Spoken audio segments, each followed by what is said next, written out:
सबसे पहले जिक्र करते हैं चंडीगढ़ मेयर चुनाव का। चंडीगढ़ मेयर चुनाव के दौरान मतपत्रों के साथ छेड़छाड़ करने के मामले पर सुप्रीम कोर्ट में सुनवाई हुई। सुप्रीम कोर्ट ने सख्त रुख अख्तियार करते हुए रिटर्निंग ऑफिसर अनिल मसीह की जमकर के उन्हें फटकार लगाई। इस दौरान chief justice of India CJI DY Chandrachud ने कहा कि इस मामले की कल भी सुनवाई होगी। सुप्रीम कोर्ट में पेश हुए रिटर्निंग ऑफिसर अनिल मसीह से अदालत ने पूछा कि क्या उन्होंने बैलेट पेपर पर क्रॉस मार्क किया था या फिर नहीं। इस बात को रिटर्निंग ऑफिसर रहे अनिल मसीह ने कबूल किया कि उन्होंने ऐसा किया, क्योंकि आम आदमी पार्टी के मेयर प्रत्याशी ने आकर के बैलेट पेपर लेकर के फाड़ा और भागे थे। सुप्रीम कोर्ट ने चंडीगढ़ मेयर चुनाव दोबारा कराए जाने की जगह नई व्यवस्था दी है। सुप्रीम कोर्ट ने कहा है कि मौजूदा बैलेट पेपर्स की गिनती कर चंडीगढ़ मेयर का चुनाव किया जाए। इसमें उन बैलेट पेपर्स को शामिल न किया जाए जिन पर रिटर्निंग ऑफिसर ने निशान लगाए थे। सुप्रीम कोर्ट ने बैलेट पेपर्स कोर्ट में पेश करने के निर्देश भी दिए। सुप्रीम कोर्ट ने हाई कोर्ट रजिस्ट्रार जनरल से कहा कि मंगलवार को कोर्ट में बैलेट पेपर्स और वीडियो लाने के लिए एक जुडिशियल ऑफिसर की नियुक्ति कीजिए। सुप्रीम कोर्ट ने प्रशासन को निर्देश दिए कि जुडिशियल ऑफिसर और रिकॉर्ड्स की सुरक्षा के लिए व्यवस्था किया जाए। अदालत मंगलवार को 2 बजे चुनाव का पूरा वीडियो और बैलेट पेपर्स की जांच करेगी। कोर्ट ने अनिल मसीह को मंगलवार को होने वाली सुनवाई के दौरान भी मौजूद रहने का दिशा निर्देश जारी किया। सुप्रीम कोर्ट ने कहा कि रिटर्निंग ऑफिसर अनिल मसीह पर मुकदमा चलाया जाना चाहिए। चुनाव अधिकारी पर सख्त टिप्पणी करते हुए सुप्रीम कोर्ट ने कहा कि अधिकारी ने माना है कि उन्होंने मतपत्रों से छेड़छाड़ की और इसके लिए उन पर मुकदमा चलाया जाना चाहिए। सुप्रीम कोर्ट के क्या कुछ सवाल रहे वो भी आप जान लीजिए। आप बैलेट पेपर खराब क्यों कर रहे थे? आप बैलेट पेपर्स पर मार्क भी लगाते दिख रहे हैं। आपने बैलेट पेपर्स पर X का निशान क्यों लगाया? आप कैमरे की तरफ क्यों देख रहे थे? आपको ऐसा करने का क्या कोई कानूनी अधिकार था? आप पर मुकदमा चलना चाहिए। ये तमाम बातें सुप्रीम कोर्ट की तरफ से कही गई है। रिटर्निंग ऑफिसर अनिल मसीह के जवाब क्या थे वो भी आप सुन लीजिए। मैं साइन कर रहा था, उन्होंने कहा। जिन पेपर में पहले से खराबी की गई थी उन पर मैंने निशान बनाया। 8 खराब बैलेट पर निशान लगाए गए। वहां बहुत शोर हो रहा था, पार्षद कैमरा चिल्ला रहे थे, तभी मैंने वहां देखा। तो ये जो तमाम बातें हैं वो इनकी तरफ से कही गई, मसीह की तरफ से। दरअसल चंडीगढ़ मेयर के लिए 30 जनवरी को वोटिंग हुई।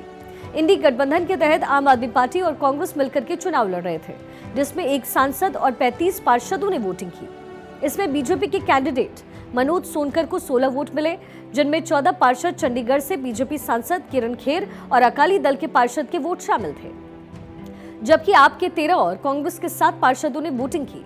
मनोज सोनकर ने आप और कांग्रेस के इंडी अलायंस के कैंडिडेट कुलदीप टीटा को 4 वोटों से हरा दिया, लेकिन आम आदमी पार्टी और कांग्रेस ने चुनाव में गड़बड़ी का आरोप लगाया, जिसको लेकर के विवाद यहां से शुरू हुआ। चंडीगढ़ मेयर चुनाव में बीजेपी की जीत के बाद आप और कांग्रेस पीठासीन अधिकारी की भूमिका पर सवाल खड़े करने लग गए। चुनाव प्रक्रिया का एक और वीडियो सोशल प्लेटफॉर्म पर वायरल हुआ। वीडियो में पीठासीन अधिकारी अनिल मसीह बैलेट पेपर पर सिग्नेचर करते नजर आ रहे हैं। आप और कांग्रेस ने आरोप लगाया कि पीठासीन अधिकारी अनिल मसीह ने बैलेट पेपर पर सिग्नेचर करने के बाद एक्स्ट्रा मार्क लगा करके वोट इनवैलिड किया। तो ये सुप्रीम कोर्ट में 5 फरवरी को सुनवाई के दौरान CJI DY चंद्रचूड़ ने ये वीडियो भी देखा, जिसमें चुनाव अधिकारी अनिल मसीह बैलेट पेपर पर क्रॉस लगाते नजर आ रहे हैं। इसके बाद CJI ने कहा था कि वीडियो से साफ पता चल रहा है कि चुनाव अधिकारी ने बैलेट पेपरों को डिफेस्ड यानी खराब किया। क्या ऐसे ही चुनाव कराए जाते हैं? ये लोकतंत्र का मजाक है क्या? लोकतंत्र की हत्या है। इस ऑफिसर पर केस होना चाहिए। ये तमाम बातें कोर्ट में कही गई। आपको बता दें कि सुप्रीम कोर्ट में सुनवाई से पहले रविवार देर रात चंडीगढ़ के मेयर मनोज सोनकर ने अपने पद से इस्तीफा दे दिया था, जिससे दोबारा मेयर चुनाव होने का रास्ता साफ हो गया। इतना ही नहीं, आम आदमी पार्टी के 3 पार्षद भी बीजेपी में शामिल हो गए। आम आदमी पार्टी से बीजेपी में जाने वाले जो नाम हैं वो भी आप सुन लीजिए। गुरचरणजीत सिंह काला, नेहा मुसावट और पूनम देवी। आपको सुनाते हैं आम आदमी पार्टी के पार्षदों का क्या कुछ कहना है। मैं तो 1.5 साल पहले बीजेपी में आ गया था और हूँ भी बीजेपी में रहूँगा और हैं भी बीजेपी में। कुछ कारणा करके मैं गुमराह हो गया था, ਮੈਨੂੰ पार्टी ने गुमराह कर दिया था, फिर उत्थे जाके साढ़े फोन बंद करा दे, इस करके थोड़ा जाके लेट हो गया, दोबारा मैनू आना पै रहा। बीजेपी का है और बीजेपी का ही रहूँगा। नरेंद्र मोदी जी की नीतियाँ तो बहुत प्रभावित हैं, बहुत अच्छे काम कर रहे गरीबों वास्ते, दलितों वास्ते, सारे इस करके बीजेपी के बीच है। आज मैंने भाजपा ज्वाइन की है क्योंकि मुझे एक वादा किया गया था आम आदमी पार्टी की तरफ से। सबसे ज़्यादा मैं उनमें एजुकेटेड कैंडिडेट मानी गई थी मेयर इलेक्शन के लिए, लेकिन एक झूठा वादा किया गया कि आपको मेयर कैंडिडेट बनाया जाएगा, लेकिन एट द एंड उन्होंने किसी और को मेयर कैंडिडेट बना दिया। तो ये झूठा वादा उन्होंने मेरे साथ किया। भाजपा ज्वाइन करने की वजह ये रही है कि जो हमारे नरेंद्र मोदी जी हैं, इनकी जो नीति है गरीबों और दलितों के लिए जो मसीहा बनते हैं, इनके ही द्वारा मैं जो इनसे प्रभावित हुई हूँ, इसलिए मैंने ज्वाइन की है बीजेपी।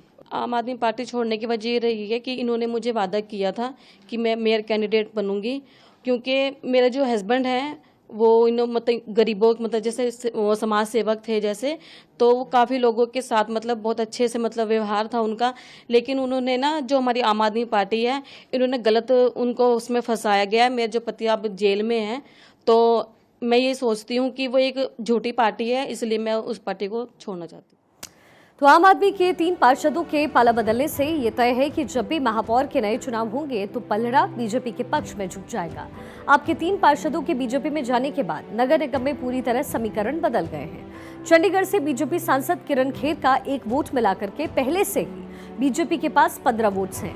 3 आप पार्षदों के बीजेपी ज्वाइन करने से ये आंकड़ा 18 हो गया, जबकि वोट शिरोमणि अकाली दल का वोट अगर मिलाएं तो ये संख्या 19 हो गई और संख्या बल के लिहाज से सबसे बड़ी पार्टी बन चुकी है। जबकि आम आदमी के पास पहले 13 पार्षद थे, जो अब 10 बचे हैं। इसके अलावा कांग्रेस के पास 7 पार्षद हैं। दोनों को मिला लेंगे तो इंडी गठबंधन के पास अब हो जाएंगे 17 पार्षद।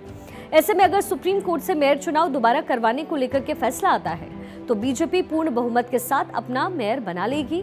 चंडीगढ़ मेयर की कुर्सी अनुसूचित जाति के लिए रिजर्व है, इसलिए बीजेपी की तैयारी है कि सोनकर के इस्तीफे के बाद इस कुर्सी का दावेदार उन 3 नामों में से एक को बनाया जाए जो आप छोड़कर के बीजेपी में शामिल हुए। इनमें 2 महिला पार्षदों में से एक को मेयर की कुर्सी मिल सकती है।